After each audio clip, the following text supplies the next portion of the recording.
Hello नमस्कार दोस्तों। आज का टॉपिक है हमारा व्रत, जिसे इंग्लिश में बोलते हैं सर्किल। व्रत किसे कहते हैं उसकी परिभाषा हम देखते हैं। बिंदुओं का एक ऐसा समुच्चय जिसके प्रत्येक बिंदु एक निश्चित बिंदु से एक नियत दूरी पर रहते हैं, उसे व्रत कहते हैं। इस परिभाषा को समझते हैं हम सबसे पहले।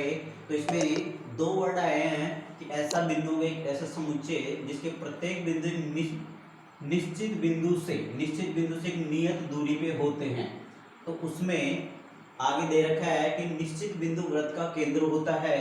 तो ये हमारा केंद्र हो जाएगा वृत्त का, और नियत दूरी वृत्त की त्रिज्या होती है। ये हमारी रेडियस मतलब त्रिज्या हो जाएगी,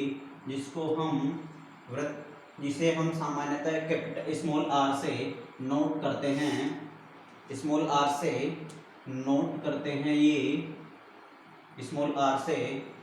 और ये दे रखा है निश्चित बिंदु से एक नियत दूरी होता है। तो ये सर्किल है, पूरा एक बिंदुओं का समुच्चय है। इसमें बिंदु हैं जो पास पास दे रखे हैं, पास पास हैं। जैसे इसको हम देखेंगे इसमें, तो जैसे मान लो ये बिंदु है, ये बिंदु है, ये बिंदु है, ये बिंदु है। ऐसे बहुत सारे बिंदु हैं जो इसके पास पास में होते हैं। तो परिभाषा के अकॉर्डिंग बिंदुओं का एक ऐसा समुच्चय जिसके प्रत्येक बिंदु एक निश्चित बिंदु से एक नियत दूरी पर रहते हैं, उसे वृत्त कहते हैं। तो प्रत्येक बिंदु, ये सभी बिंदु इस केंद्र से निश्चित दूरी पे होते हैं, तो उसको हम सर्किल कहते हैं, वृत्त कहते हैं। निश्चित बिंदु को हम वृत्त का केंद्र कहते हैं, और नियत दूरी वृत्त की त्रिज्या कहलाती है। इसे सामान्यतः आर से लिखते हैं। नेक्स्ट हमारा है कि वृत्त एक समतलीय आकृति है। वृत्त एक समतलीय आकृति का मतलब है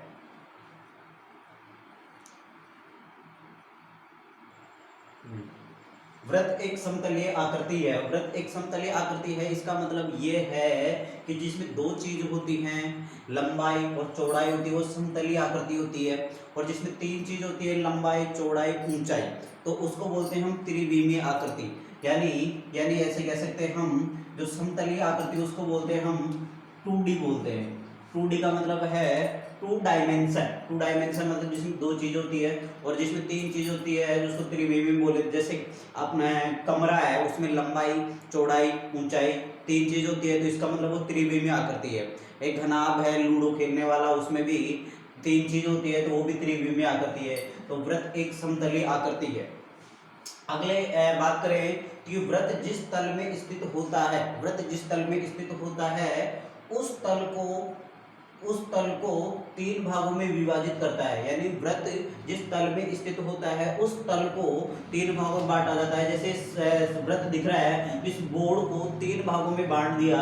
एक तो इसके बाहर वाला भाग, एक तो अभ्यंतर यानी अंदर वाला भाग, यानी ये बाउंड्री है, ये डॉट डॉट वाली ये बाउंड्री है, ये वाली ये dot dot dot dot dot बिंदु से बना रखी है मैंने। ये इसके अंदर वाले, इसको बोलते हैं अभ्यंतर। ये अंदर का भाग, ये अंदर का भाग है, इसको बोलते हैं अभ्यंतर। और बहिर्भाग मतलब बाहर का भाग, ये डॉट डॉट से बाहर का भाग, ये पूरा का पूरा बोर्ड किसमें आ जाता है, हमारा बहिर्भाग में आ जाता है। और ये अंदर का स्पेस अभ्यंतर को हम अंदर भी बोलते हैं, और बहिर्भाग को बाहर भी बोलते हैं। और एक तीसरा है परिसीमा मतलब वृत्त यानी मतलब ये डॉट डॉट डॉट है, इसको हम परिसीमा या वृत्त कहते हैं।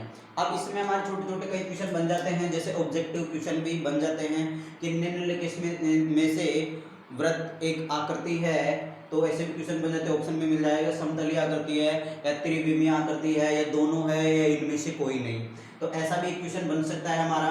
अगला क्वेश्चन ये बन सकता है कि वृत्त का केंद्र है जो स्थित होता है, कहाँ होता है, अभ्यंतर में या बहिर्भाग में या परिसीमा में, या फिर चौथा ऑप्शन इनमें से कोई नहीं है। तो ऐसा भी हमारा क्वेश्चन बन सकता है। तो ये आज का हमारा टॉपिक था, वृत्त और इससे संबंधित कुछ महत्वपूर्ण बातें। इसके बारे में हम कल आगे और नेक्स्ट पार्ट में चर्चा करेंगे। Thank you. अगर वीडियो पसंद आया हो तो लाइक, सब्सक्राइब एंड शेयर जरूर करें।